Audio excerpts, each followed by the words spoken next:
My granddaughter called me from the hospital at 11:52 at night. I know the exact time because I had just looked at the clock on my nightstand, thinking I should turn off the lamp and try to sleep. I'd been lying there reading the same paragraph of my book for 20 minutes, my mind elsewhere, and then my phone lit up on the sheet beside me. It was Aubrey, Grandma. Her voice was so small I almost didn't recognize it. "Grandma, I'm at St. Joseph's. I fell down the stairs, but I didn't fall." He pushed me. I sat up. The book hit the floor, and I didn't care. "Who pushed you?" I kept my voice steady even though my heart was doing something I hadn't felt since my late husband's funeral.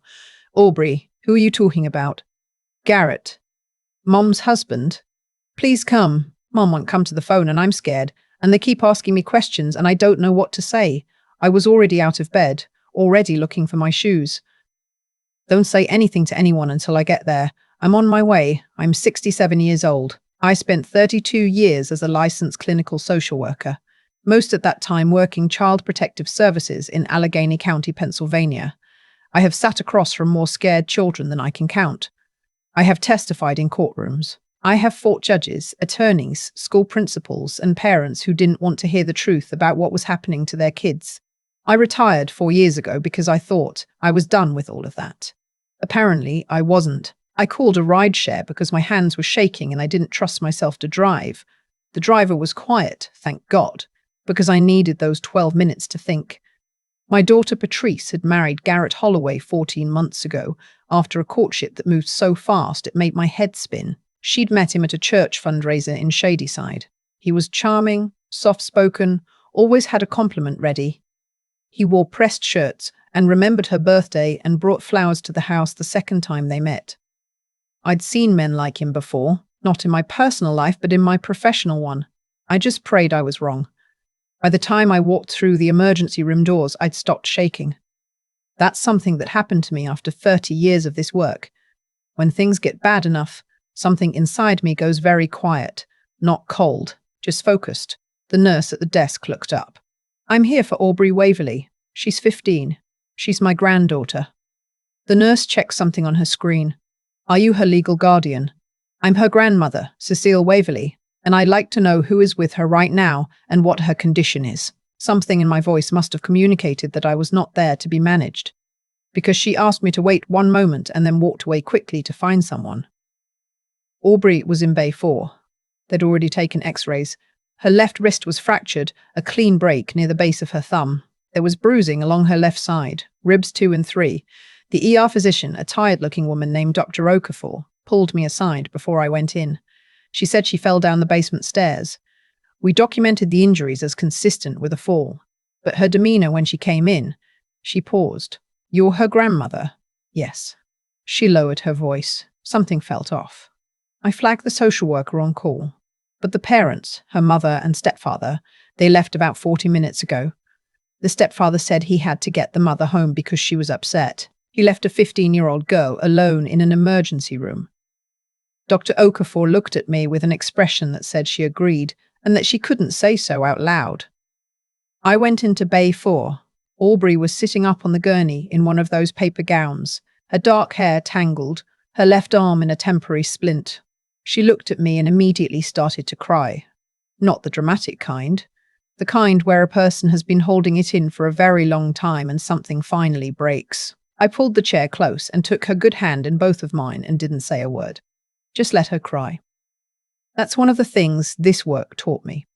Sometimes the most important thing you can do for someone is sit with them and not try to fix it immediately. When she finally quieted, she wiped her face with the back of her hand. "He said I tripped," she told me.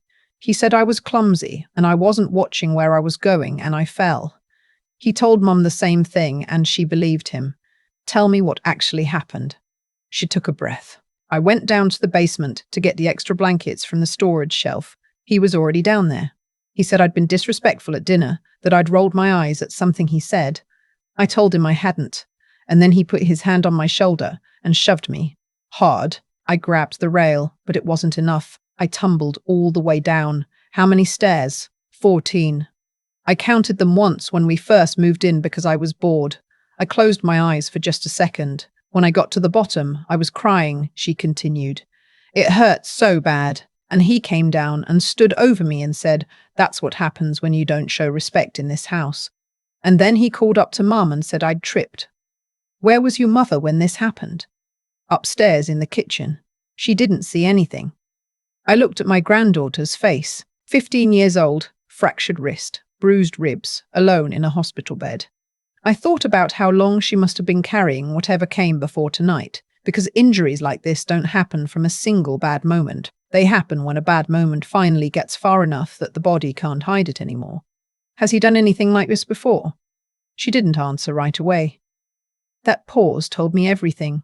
"Not this bad," she said finally. I squeezed her hand. "You did exactly the right thing calling me. Mum's going to be so angry. Your mum loves you. Right now she doesn't have all the information. I'm going to make sure she gets it. What about Garrett?" "He's going to say I'm lying. They always do, I thought." Out loud I said, "Let me worry about Garrett." I spoke with a social worker on call, a young man named Devon who looked barely 30 but was sharp and thorough. He walked me through what had been documented, what the next steps looked like, what the hospital's obligations were. I gave him my background without making it a performance, just the facts. He nodded and said, "Well, that's helpful," and I believed he meant it. I called Patrice from the hallway outside Bay 4. She answered on the second ring. "Mum, it's late. Aubrey is fine. The doctor said it was just Patrice, stop. I need you to listen to me, not as your mother. As someone who has worked with families in crisis for 3 decades, I need you to actually hear what I'm telling you." Silence. Aubrey did not fall. Garrett pushed her. More silence. Then, "Mom, Garrett said I know what Garrett said. I need you to hear what Aubrey said. And then I need you to come back to this hospital because your daughter is alone in a hospital bed and her mother isn't here. She came. It took 40 minutes, and when she walked through the doors, her eyes were red, and her expression was the one I knew from when she was a little girl and had done something she wasn't sure was wrong, but felt afraid it might be. That look of, please don't be disappointed in me. I wasn't disappointed in her. I was heartbroken for her. But I also knew that heartbreak was a luxury I couldn't afford right now. We sat together in the family consultation room while Aubrey slept, the pain medication finally doing its job. I told Patrice everything Aubrey had told me. She listened. She interrupted 3 times to say Garrett wouldn't do that he wasn't like that she knew him. I let her say it each time, and then I kept going. At the end of it, she looked at the table and was quiet for a long time. She finally said, "This isn't the first time she said something to me about him." "What did you do with that?" She pressed her lips together.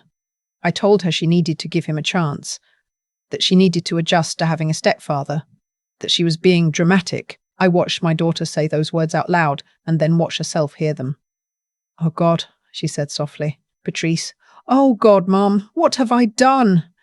I reached across and took her hand. "You've done what people do when they love someone and don't want to believe something terrible. But right now, tonight, we move forward. That's all we can do." She nodded. She wiped her eyes with her sleeve. "What do we do?" "First, Aubrey does not go back to their house. Not tonight, not until we know more. She'll come home with me." "And Garrett? That's up to the police and to CPS, which will be involved because the hospital is required to report. But Patrice, I need to tell you something, and I need you to really hear it. This doesn't end with tonight. This kind of situation has a past. We need to understand what that past looks like." "What do you mean?"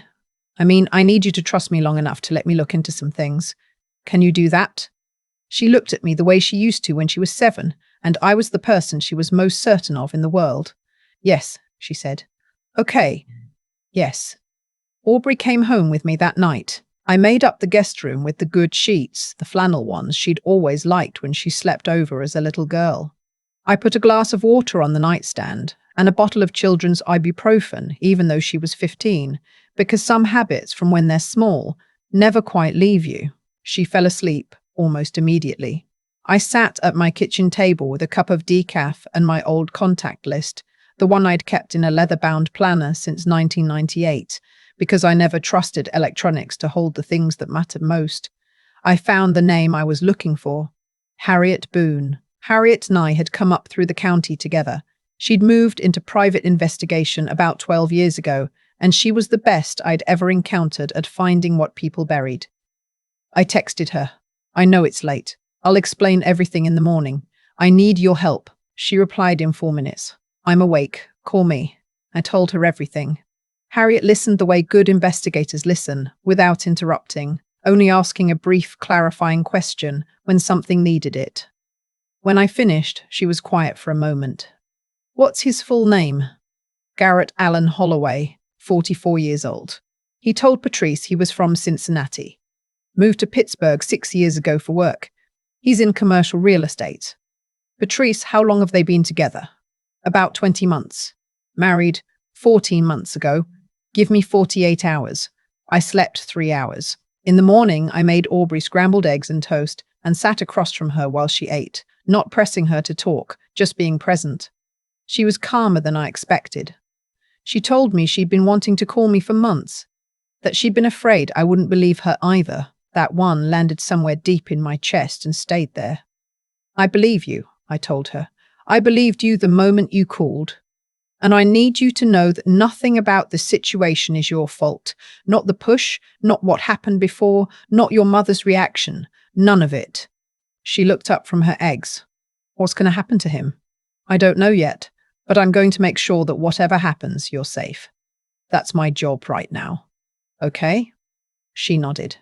Then very quietly, he told me once that if I said anything, he'd make sure everyone thought I was a liar, that I was troubled, that I made things up for attention. They always have a plan for that, I thought. They think ahead. He can say whatever he wants, I told her. You have me.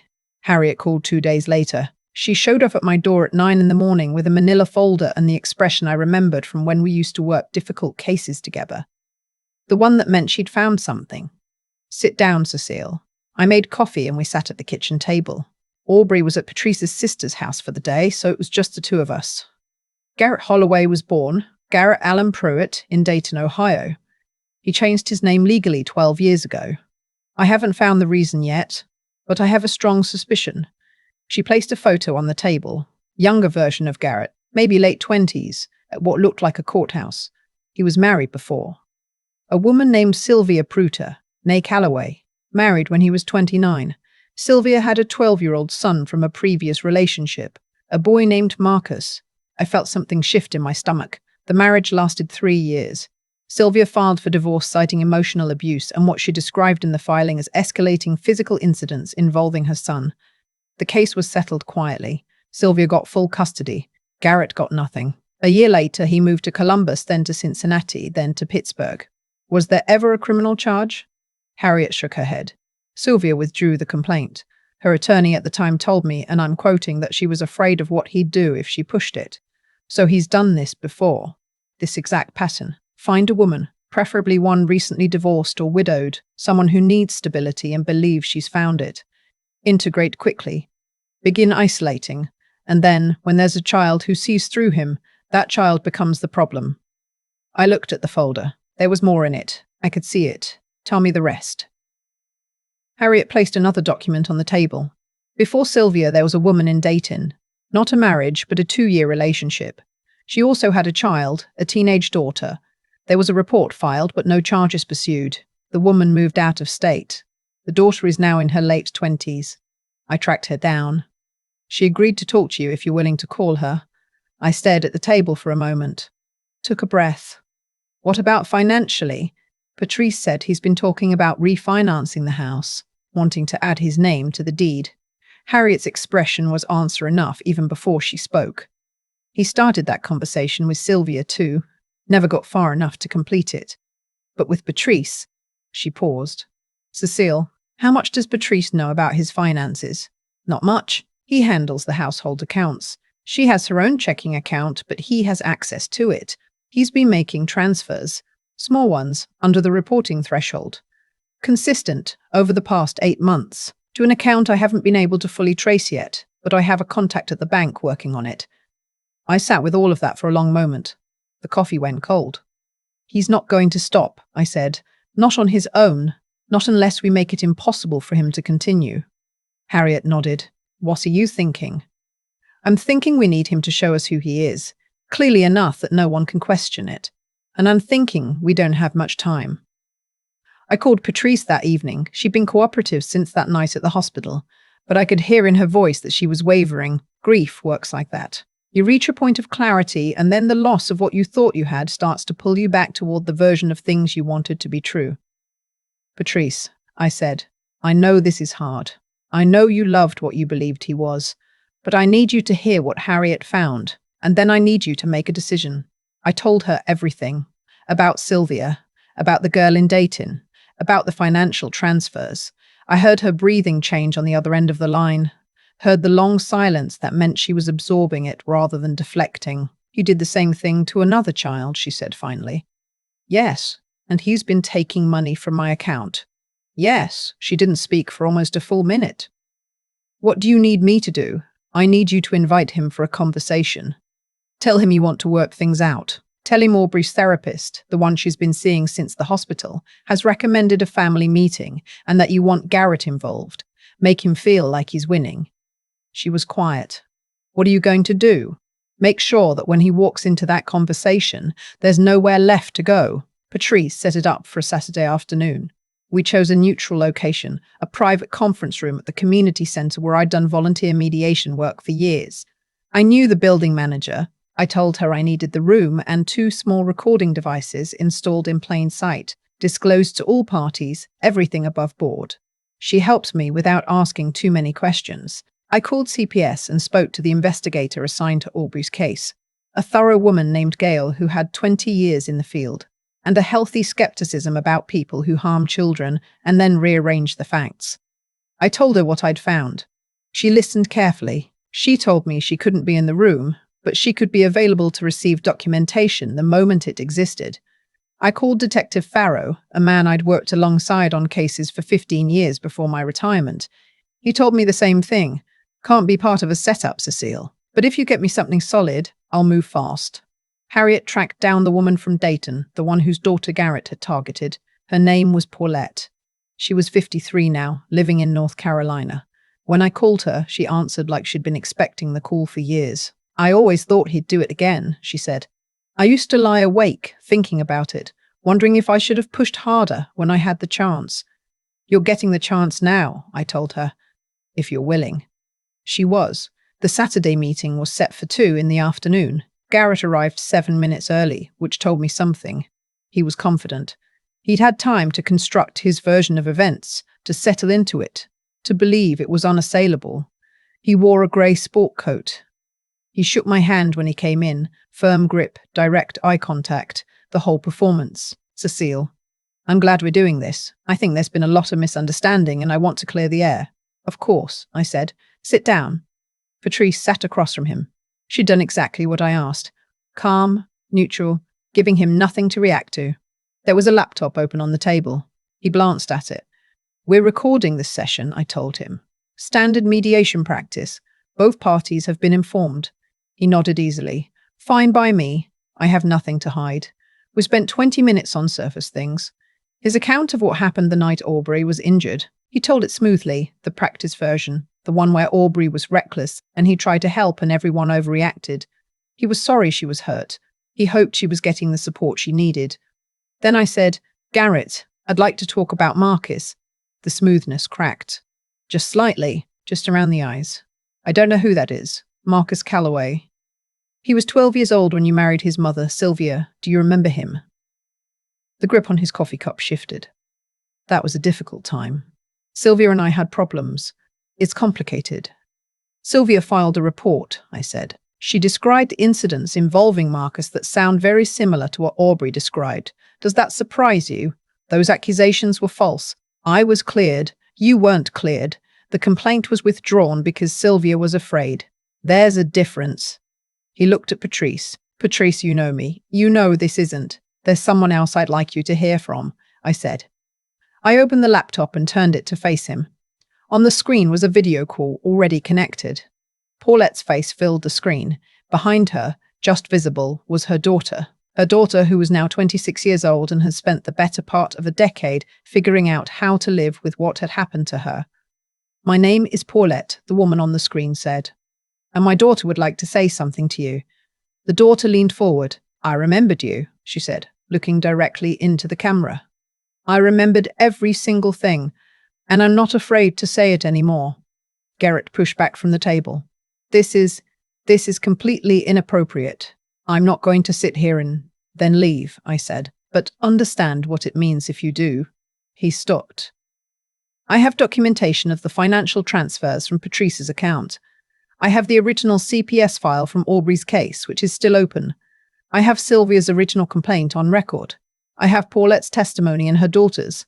And I have a detective with the Pittsburgh Bureau of Police who was waiting for my call. The room was very quiet. You told Aubrey that if she said anything, you'd make sure everyone thought she was a liar. I want you to understand something, Garrett. I have been doing this work since before you were thinking about whatever it is you're thinking about right now. I have seen men like you walk out of situations exactly like this one more times than I can count.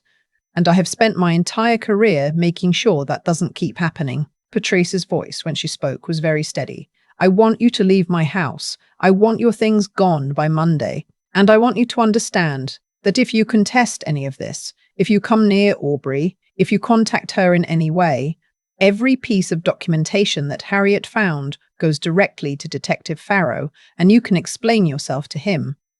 He looked at her. Something passed across his face that I think might have been the real Garrett, underneath the sport coat and the firm handshake. Something calculating and cold that had been there the whole time, patient, waiting. Then he picked up his jacket from the back of the chair and he left. Detective Farrow arrested him 11 days later.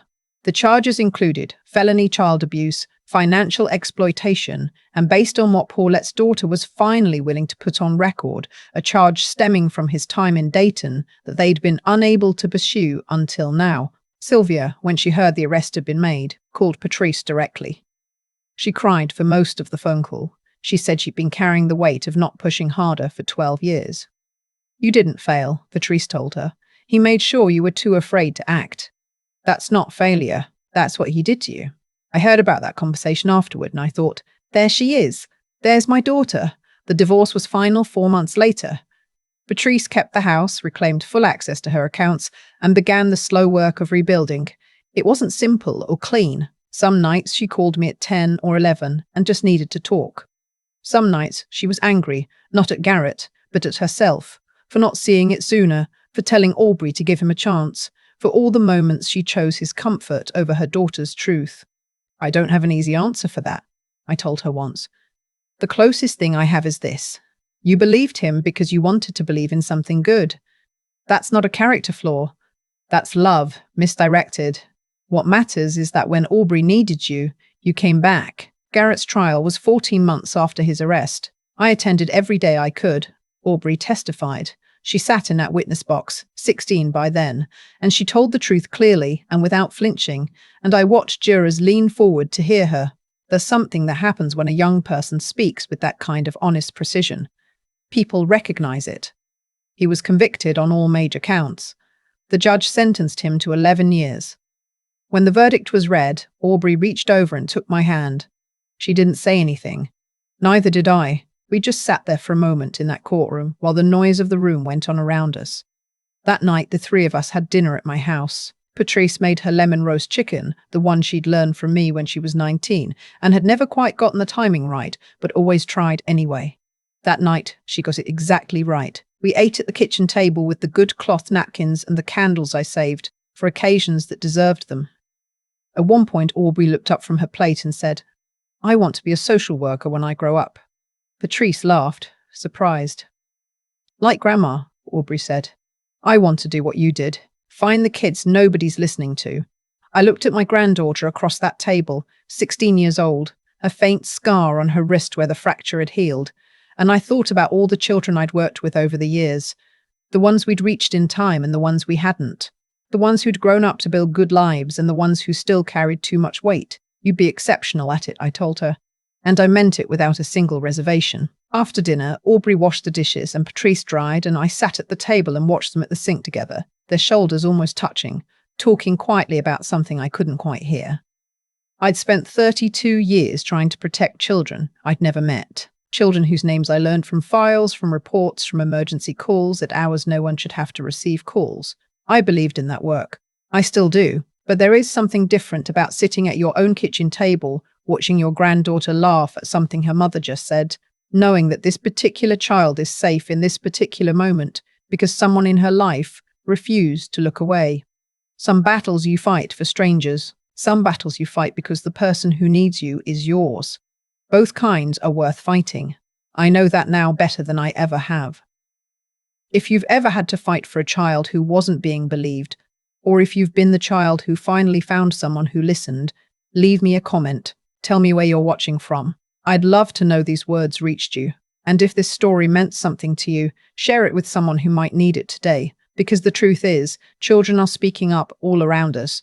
The only question is whether we're willing to hear them. I've been thinking a lot lately about what it actually takes for a person to see something they don't want to see. Patrice isn't a bad mother. She never was. She's someone who needed stability after years of doing everything alone, and when Garrett walked in looking like the answer to that need, she held onto that belief the way you hold onto something in the dark, tightly, and without looking too closely at what it is. That's not weakness, that's human. But it cost Aubrey months of silence, months of absorbing something she should never have been asked to absorb. And that's a debt that doesn't disappear just because the person who created it is now in a courtroom. What I've learned, and I mean really learned, not just understood intellectually, is that the truth doesn't protect people on its own. The truth needs someone willing to carry it. Aubrey told the truth from the very first night. She called me at 11:52 and she said exactly what had happened, clearly and without exaggeration. And she had been telling versions of that truth to her mother for months before that. The truth was always there. What was missing was someone in a position to act on it. That's the part that keeps me up sometimes, not the outcome, which I'm grateful for every single day. But the time before, the gap between when a child first speaks and when an adult finally listens, that gap is where the real damage lives. I think about Garrett too, though not with the rage I might have expected. What I feel is closer to recognition.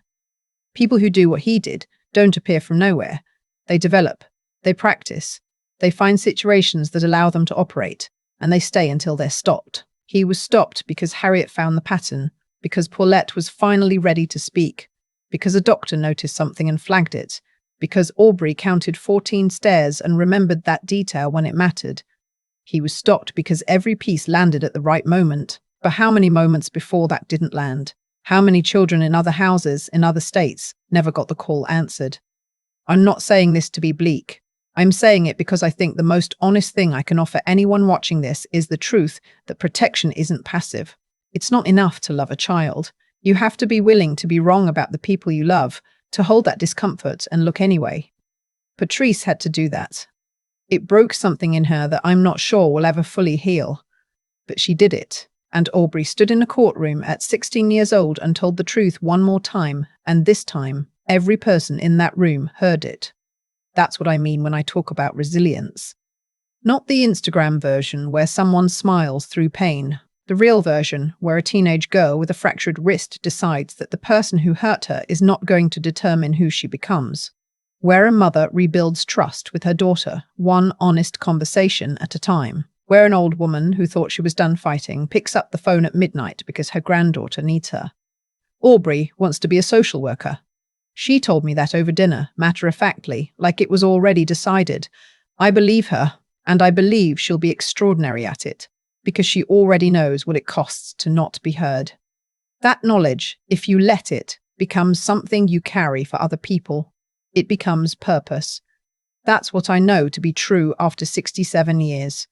The hard things don't have to hollow you out. Sometimes, if you're willing to do the work, they become exactly the reason you keep going.